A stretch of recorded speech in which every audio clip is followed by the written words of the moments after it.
Welcome to the Think Factory podcast. We got one question for you. What keeps you up at night?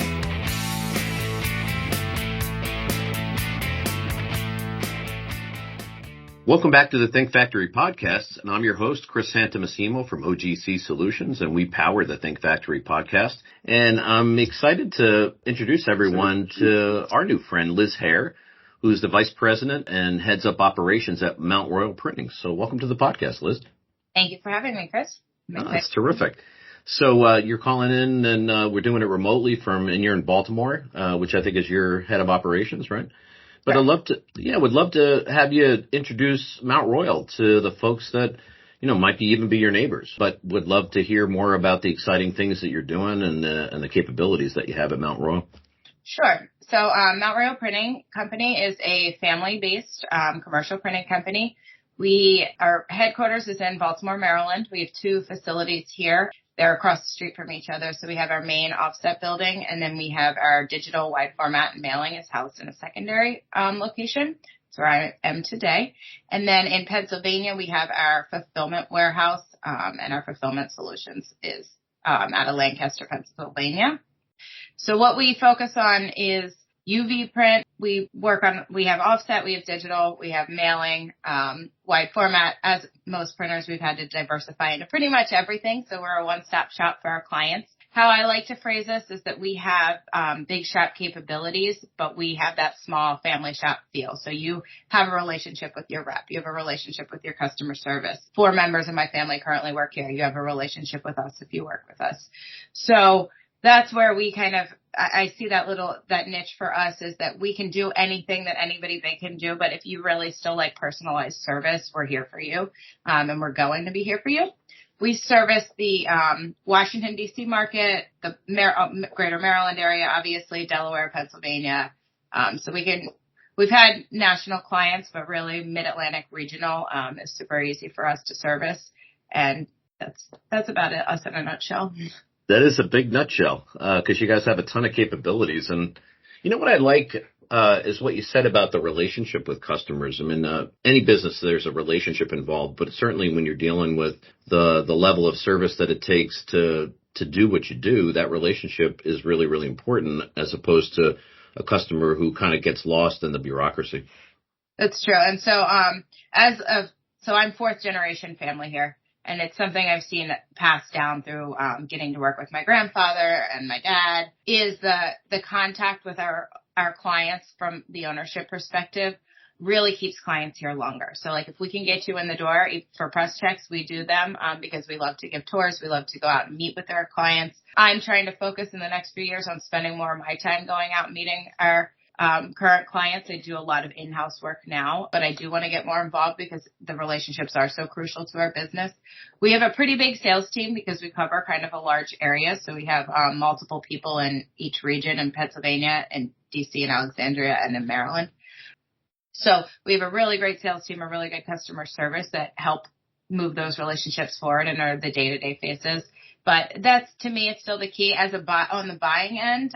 When I work with vendors, I'm much more likely to go to the ones that I know well, or trust. And that still has to do with relationship building. And I mean, COVID did change a lot of the way we go about that, as far as a lot more Zoom meetings, a lot more remote.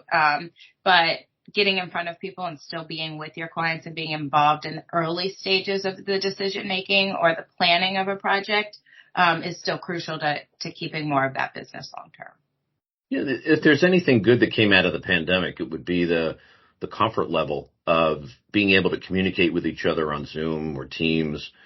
But at the end of the day, shaking hands with somebody and letting them know that you're there to have their back when there's an issue. Because, look, no matter how good we are at what we do, there's always going to be a hiccup here and there. But to your point, having that strong connection with the people whose name is on the door, so to speak, it is really, really important. And I echo what you say, that those are when you have those relationships, those are the customers that are going to stay long term.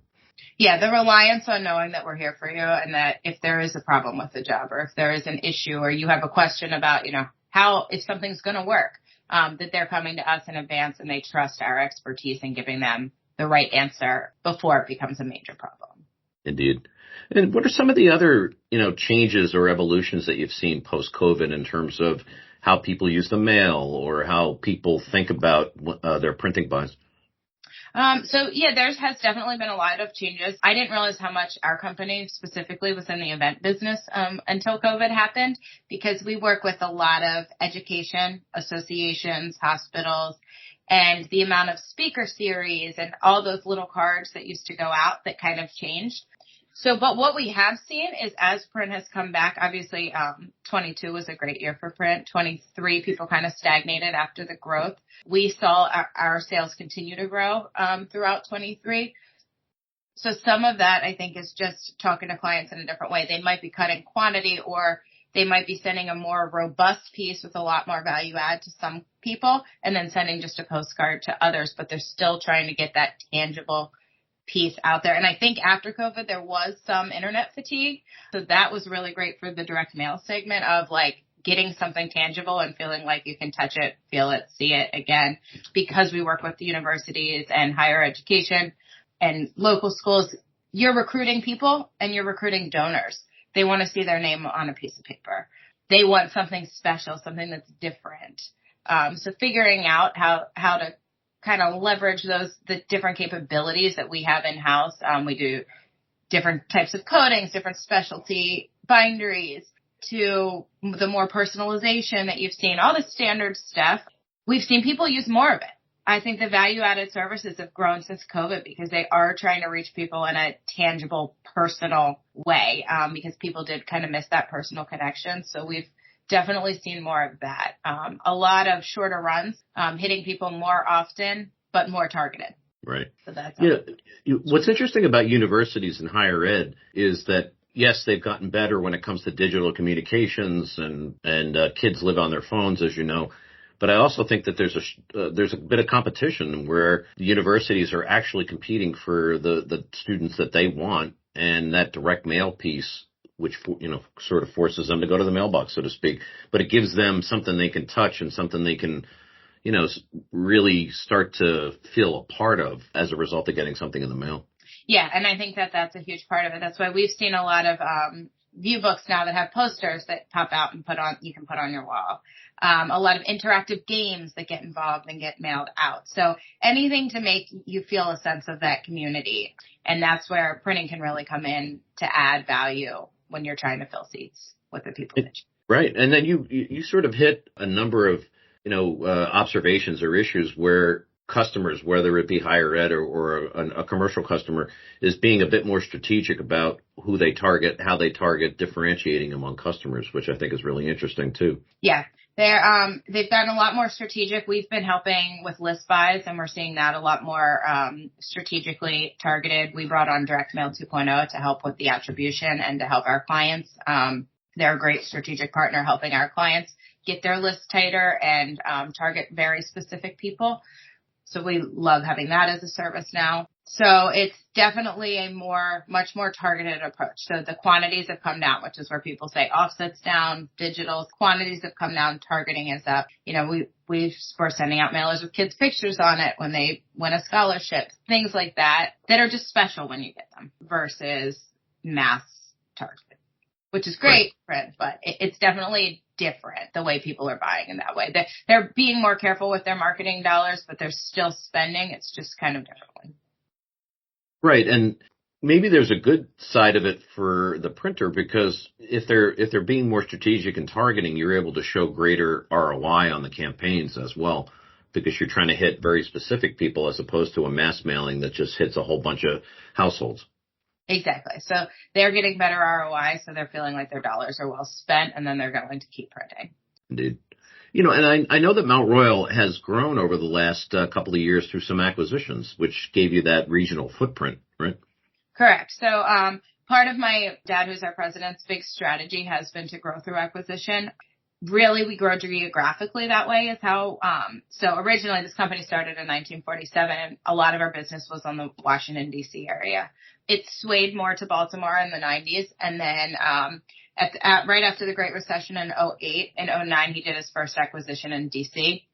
So that really gave us a footprint there. We did hold an office in either D.C. or Alexandria up until 21, and now our reps work remote, but we send a driver there every day. We have a big footprint there. So and about every 2 years, we started to do one in that geographical region. I will say most of them have been tuck-ins. So some of it's retained, some of it isn't. Distressed tuck-ins was kind of our acquisition strategy. Easy for us to manage, easy for us to integrate.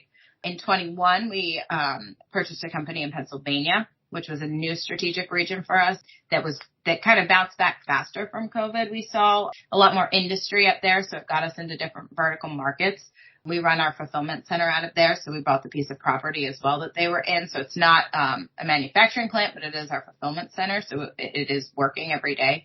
And we have a lot of storage up there. That's something we've seen organically grow is the fulfillment market.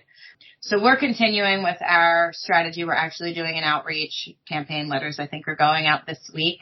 But where I'm kind of adjusting the strategy from what we've done before is now we're looking at bigger companies, more very financially sound companies that we know are going to cost us more, but we believe in investing to grow at this point. So we're targeting bigger strategic partners in either the Pennsylvania, DC, Maryland area that we could bring on to kind of incur more growth in our company at a faster pace at this point. And is the strategy once you do the acquisition to bring them onto the same IT platform and integrate in that sense, or do they run separately? So currently, every one that we've done has integrated, and it really has grown us well. I mean, we doubled after the Great Recession in like 4 years through acquisition, and we've continued on that way. That's how we bounced back from COVID so quickly, was our Pennsylvania acquisition. So we do integrate them within our system. Looking at bigger companies, looking at our new strategy, we might be buying a standalone that we would put on our same IT platform and our same operational umbrella, but it might run more as its own company. That's kind of up for what the fit is, whether if we can tuck work in and make our facility larger. The other thing we're looking at is a larger building. We're kind of maxed out in our space. So an acquisition is kind of would help us be able to pull that trigger and buy a bigger building so that we could put it all under one roof. So that's on the table as well as part of our strategy. But my feelings on integration, even more so than figuring out the work and the tech, which I'm not going to say it's easy, but it's kind of the obvious part, is actually getting that cultural fit and making the people feel like they're part of you. And that's something I've learned in my 10 to 15 years of doing this now, is that we've done a lot in obviously other locations, so they're more remote.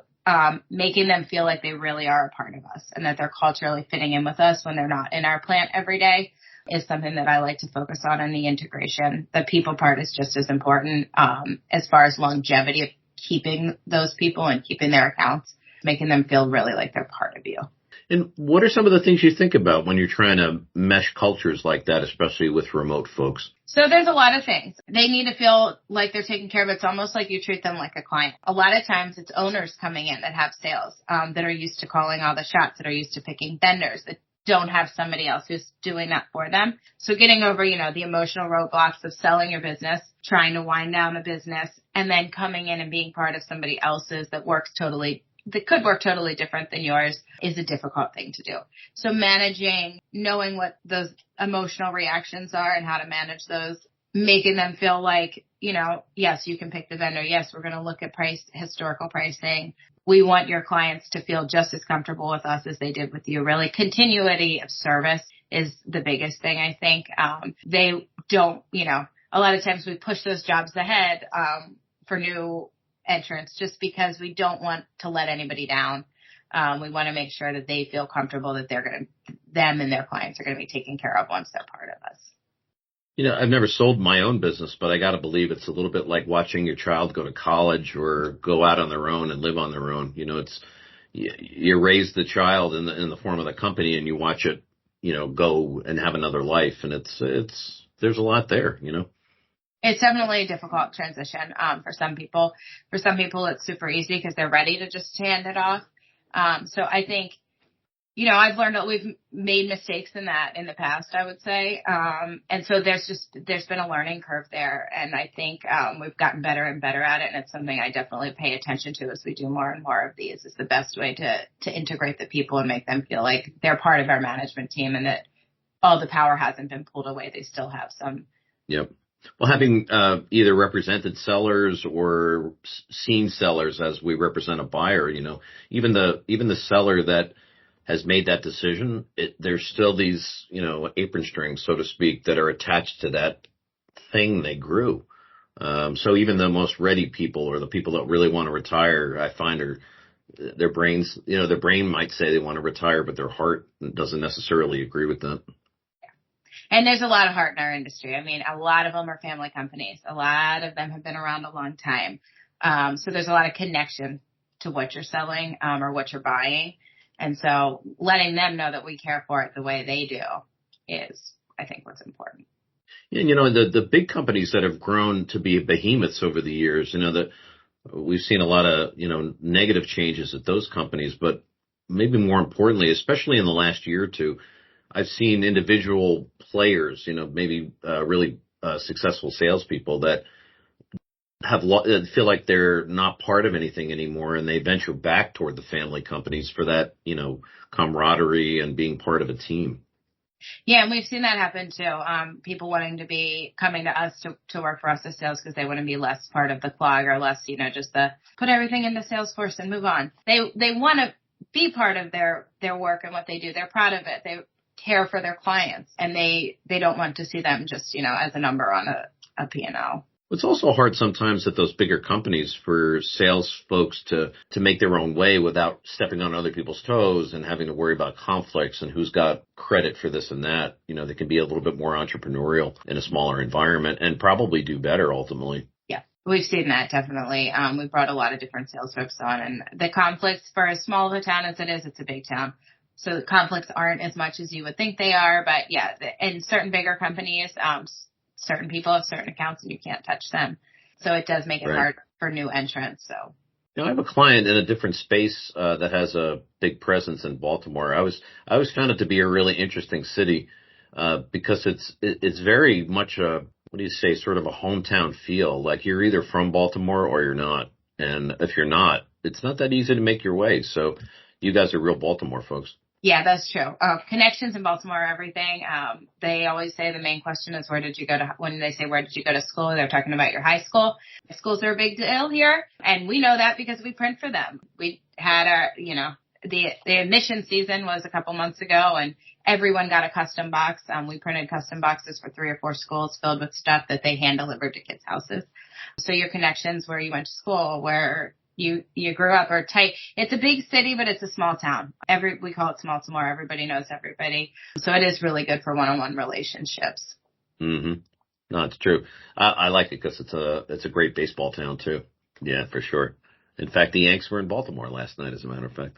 And you would say, well, yeah, those guys came to our town, I'm sure. But yeah. So there were probably more New York fans than Orioles. Actually, we're good this year, so everybody's been going. No, you were good last year too. You guys are. Well, you won the division last year, so. Somebody actually texted me last night from. This is how the small town. One of my friend's brothers texted me and said, "Do you know this printing company?" And I'm like, "Yeah." And he was like, "The guys from it are sitting in front of me. They're so much fun." And I was like, "Yeah, we do work with them too." But everybody's kind of connected in this town, so it's. Yes.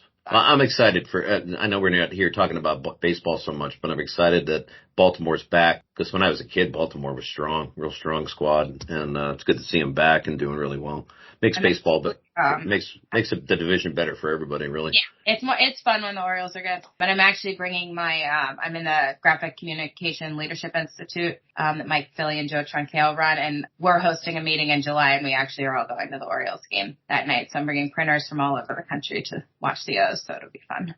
I think I'm, hint, I think I'm available in July to come to the Orioles. So, no, very cool. Very cool. Tell me a little bit about, more about your, acquisition strategy too, and the kind of companies, maybe a little more specifically the kind of companies you're looking for. And because, you never know who might be in the market and, could become a potential prospect. Sure. So we've seen, obviously there's a lot more M&A activity now that COVID money has started to run out. Boomers are reaching retirement age. So if they don't have a succession plan, people are now looking. I think it's a good time for people that want to get out. So yeah, we're essentially looking at complementary services, more commercial. We're looking for people in other verticals than us, just because we like to expand our vertical base. We want to get more into retail, more into industrial.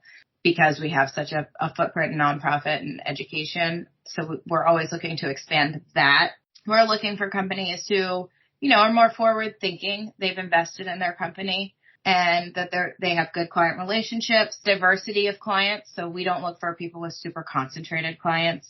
That can become problematic. You don't want to rely everything on one or two major clients. We really focus on not buying companies that do that. So we're looking for strong companies that do commercial, digital, mail, wide format, looking somewhat into like the label business, small, short run, because we have some of that work now that we have to sub out. So anything that can be kind of complementary, but get us into a new market, whether it be a new vertical or a new geographic region. I've been really happy with what I've seen in Pennsylvania. I would love to do more work in Pennsylvania. We're growing. The DC market has been kind of strange since COVID, I'll be honest, at least from our end. We did a lot of association work. So we are still looking down there, but not as focused on that, just because it seems to have bounced back a little differently, a little slower in some ways. There are the segments that we were in of it, but if somebody's in a different segment, we're looking for that. So, that's about it. I agree with you about Pennsylvania. We have a footprint there too. And what I like about it is not only is it strong economically, but it's so diverse economically in terms of the type of businesses that you see. A lot of manufacturing companies, which is also really good to see, as well as, professional services and the white collar side of things. So you really have a fertile market no matter which vertical you're talking about. Mm-hmm. Yeah, that's what we've seen is Pennsylvania has a lot of different vertical markets, a lot of more industry than we have in Baltimore. A lot of manufacturing is gone. So we're looking to work directly with manufacturers. Terrific. Well, I hope that, the message gets out, and maybe the podcast can be a little bit of a help about that. But the nice thing about what I've seen, and I've followed you guys for the last few years, is that you seem to do a really good job of picking the right pieces, so to speak, to add to the company and then integrating it well. And all of a sudden it's, it seems to happen really well. And you're stronger as a result, not trying to deal in the rearview mirror with a bad integration. So congratulations on that. Yeah. I think we get better at it the more we do, and we've done quite a few over the past few years, so I'm excited about it. It's something I like to do. It's something my dad likes to do. We work together on picking and on cultural fit and meeting with people, and then I really drill down on all the integration details, and we use GAA consultants, which are great as far as helping with the outreach, helping with paperwork, but I really like the details of the integration and getting it going. It's exciting to me. Yeah, and for folks that may not know the acronym there, it's Graphic Arts Advisors. And in fact, Mark Hahn recorded a podcast a little while ago, so definitely check that out on the podcast platform. He's a super knowledgeable, as is the rest of his team, and a true partner. So a little shout out to Mark. Long time, yeah, and they've done a great job for us. Excellent. Well, thank you so much, Liz, for introducing us to Mount Royal Printing and all the good stuff that you've done already, as well as the green lights down the boulevard, so to speak, in terms of where you're going next.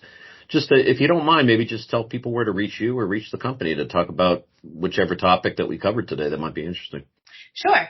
You can reach us through our main phone line, 410-296-1117, or our website is www.mtroyalprinting.com.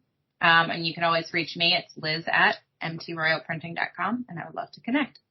Fantastic. By the way, you're the second fourth generation printing company to jump on the podcast. So congratulations. That's nice because that's a big accomplishment. Absolutely. Yeah, you definitely beat the odds, and with all the success that you've had. So congratulations. Liz, thank you so much for spending some time today to introduce folks to Mount Royal Printing and yourself, your background, your family. So that very, very cool discussion today. And please check out Liz, check out Mount Royal Printing. You'll be impressed with what you see and certainly be impressed when you get to know the company. Thanks for spending time today and just signing off. This is Chris Santomassimo from OGC Solutions, and we power the Think Factory podcast, and we'll see you next time.